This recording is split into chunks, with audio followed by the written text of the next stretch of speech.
नमस्कार, voice of Jhabua में आपका स्वागत है। मैं आज आपको एक ऐसे शख्स से मिलवाने जा रहा हूं जिन्होंने मध्य प्रदेश की राजनीति में भूचाल लाया है और शिवराज सरकार को भी व्यापम घोटाला उजागर करके एक कटघरे में खड़ा किया था।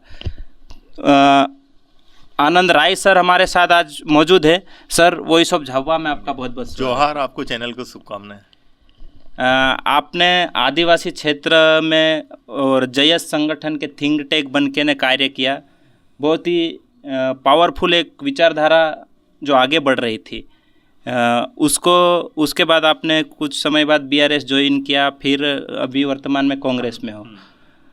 आदिवासी समाज को कैसे देखते हो सर? देखिए, संविधान में आरक्षण है और आदिवासी 47 एमएलए जो है वो आदिवासी वर्ग से के लिए आरक्षित है और 6 सीटें लोकसभा की आदिवासी वर्ग के लिए आरक्षित है। लेकिन अपन देख रहे हैं कि आज़ादी के बाद से जो भी चुन के आता है वो पार्टी की गुलामी करता है, पार्टी का पट्टा बांध के बैठ जाता है, वो आम आदिवासी की आवाज़ नहीं उठाता है।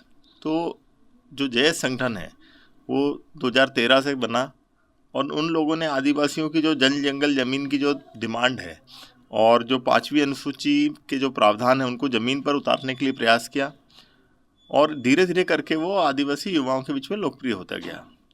2018 के पहले एक बड़ा आंदोलन खड़ा हुआ और उस आंदोलन से मजबूर होकर भारतीय जनता पार्टी और कांग्रेस दोनों का फोकस जो है जयस संगठन पे गया और जयस संगठन के लोगों को टिकट दिया, है ना। हीरा अलावा को टिकट दिया, वो विधायक बने, अभी दोबारा विधायक बन गए। और इसी जो मूवमेंट था, इसी के लोग भारत आदिवासी पार्टी में गए और भारत आदिवासी पार्टी से भी कमलेश्वर ढूंढियार विधायक बने, मोंटू सोलंकी भी विधायक बने। लेकिन जो संगठन है, संगठन को कहीं ना कहीं मतलब अपने आप को ठगा हुआ महसूस कर रहा है कि हमने लोगों को विधायक तो बना दिया लेकिन आज भी हमारी समस्याएं वहीं की वहीं हैं।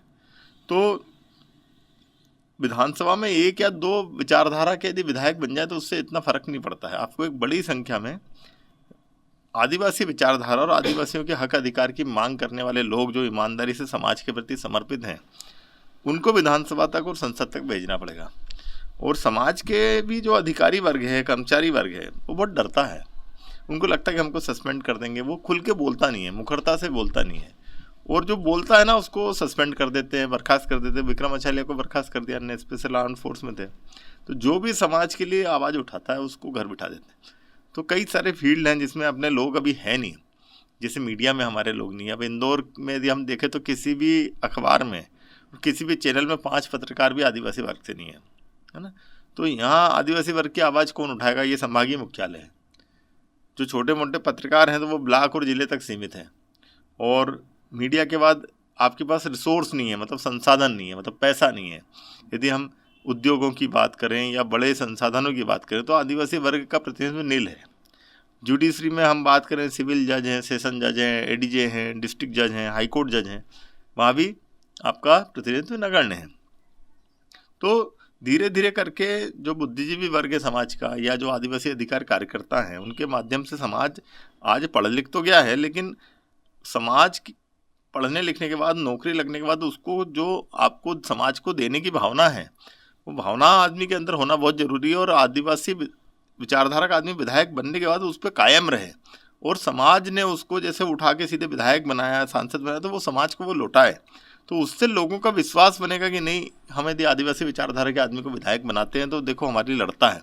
तो अभी 2-3 विधायक ही पहुँचे हैं। मतलब हमारा उद्देश्य यही है कि ज़्यादा से ज़्यादा संख्या में, जिस दिन ये 80-100 लोग पहुंचने लगे, देखो 47 तो आरक्षित है ही, 35 सीटें शेड्यूल कास्ट के लिए आरक्षित, 82 हो गए और भी अपनी मदद से कुछ ओबीसी वर्ग के लोग 100 के आसपास विधायक यदि पहुंचते हैं तो फिर समाज के लिए वो लोग काम करेंगे और फिर एक दबाव समूह बना के काम कर सकते हैं। अभी निर्दलीय कहें या बाप पार्टी से एकमात्र विधायक आदिवासी की आवाज़ बन के विधानसभा पहुँचे, उनके साथ एक डॉक्टर द्वारा अभद्र एक वीडियो वायरल हुआ और बड़ा प्रोटेस्ट हुआ, उस पे क्या कहेंगे? देखिए, वो तो एकदम प्रथम दृष्टया ही लग रहा है कि सरकार उस डॉक्टर को बचा रही है और उस डॉक्टर चूंकि वो राजपूत समाज से है सामंती विचारधारा का है, और तो उसके अंदर इतनी हिम्मत कैसे आ गई कि एक विधायक को गाली दे दूं मैं, और कहीं ना कहीं उसके दिमाग में ये होगा कि मैं गाली भी दे दूंगा तो मेरा कुछ नहीं होगा। तो हम इंदौर में रहते हैं, यहाँ किसी की हिम्मत नहीं कि किसी सवर्ण समाज के विधायक को गाली दे दे। गाली देना तो बहुत दूर की बात है, ऊंची आवाज़ में बात नहीं कर सकते हैं आदमी, सास के कलेक्टर भी नहीं कर सकता, मतलब डॉक्टर तो बहुत छोटा, मेडिकल ऑफिसर बहुत छोटा आदमी होता है।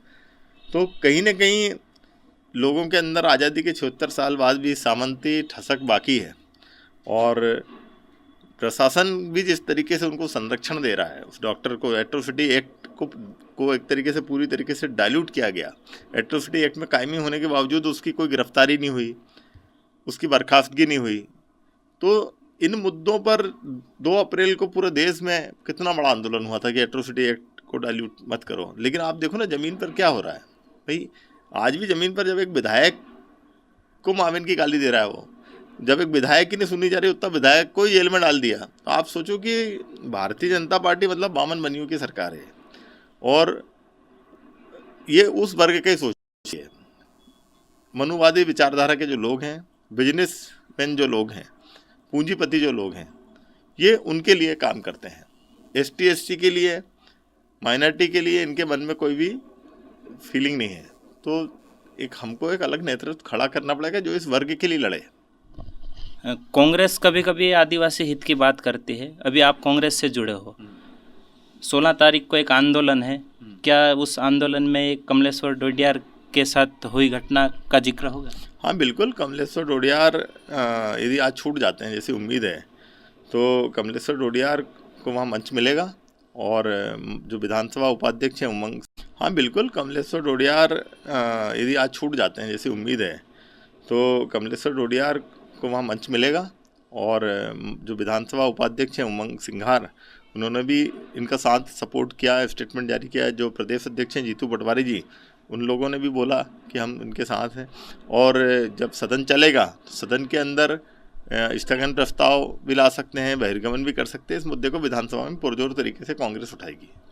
एक और पत्र वायरल हो रहा है जिसमें रतलाम कलेक्टर आदिवासी समाज का जो प्रमाण पत्र रहता है वो फर्जी बना के लगे हैं, इस पे क्या कहेंगे? देखिए, वो मेरी जो जानकारी है उसके मुताबिक वो बाथम है ना, और बाथम मध्य प्रदेश में ओबीसी की सूची में आते हैं।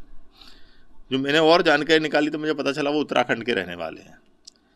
जब उत्तर प्रदेश और उत्तराखंड एक था तब उनका चयन हुआ था, अब वो उत्तराखंड चले गए। तो हो सकता है उत्तराखंड में मांझी जाति उस समय जनजाति में हो, लेकिन मध्य प्रदेश में तो ओबीसी में आती है, और चयन डिप्टी कलेक्टर के रूप में हुआ है तो राज्य लोक सेवा आयोग में चयन हुआ है, तो मध्य प्रदेश का मूल निवासी होना जरूरी है आरक्षण लेने के लिए, है ना।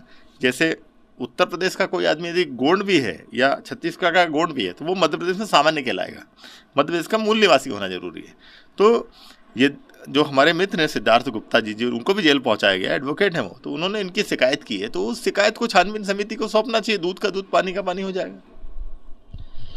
आखिरी सवाल है, आप आदिवासी ओबीसी समाज से आते हुए भी आदिवासी समाज के युवा और समाज की नज़रें आपके ऊपर हमेशा गड़ी हुई रहती है, आपसे कुछ उम्मीदें लगाए बैठे रहते हैं, क्या कहेंगे इसके ऊपर? देखिए, जो ब्रह्मदेव शर्मा जी थे, जो पैसा एक्ट के जनक थे एक तरीके से ना, अपने दिलीप सिंह जी भूरिया और ब्रह्मदेव शर्मा जी ने मिलकर पैसा एक्ट लाए, और भी कई सारे डॉक्टर्स हैं, विनायक सेन जी हैं जो आदिवासियों के लिए लड़े, जेल भी गए, 2.5 साल जेल रहे वो। कई वकील हैं, कोलिन गोंजाल्विस हैं, वो राष्ट्रीय स्तर पे आदिवासियों के लिए लड़ते हैं। तो जो सभ्य समाज है, सभ्य समाज को हमेशा अंतिम पंक्ति में जो व्यक्ति खड़ा है या जो समाज खड़ा है उसको सपोर्ट करना चाहिए। तो मेरी नज़र में जब मैं देखता हूँ कि आदिवासी वर्ग आज भी अंतिम पंक्ति में खड़ा है, चाहे वो शिक्षा हो, रोजगार हो या आर्थिक संपन्नता हो, तो एक बुद्धिजीवी व्यक्ति का दायित्व है कि वो समाज का जो अंतिम पंक्ति का व्यक्ति है उसके साथ जाके खड़ा हो जाए।